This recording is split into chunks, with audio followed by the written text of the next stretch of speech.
En la colonia postal de la delegación Benito Juárez, la candidata de la coalición por la Ciudad de México al frente, Alejandra Barrales, visitó a los vecinos de puerta en puerta para pedir su voto para el próximo 1 de julio.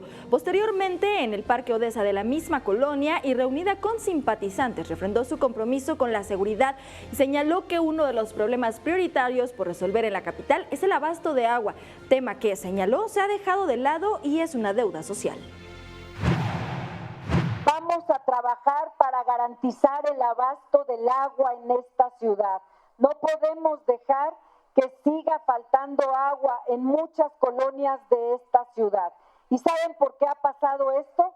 Porque pasan las administraciones y nadie le quiere meter al tema del agua, porque no es la obra de relumbrón que deja aplausos, porque no se ve, porque es caro meterle dinero para resolver el tema del agua, pero nosotros vamos a actuar con toda responsabilidad.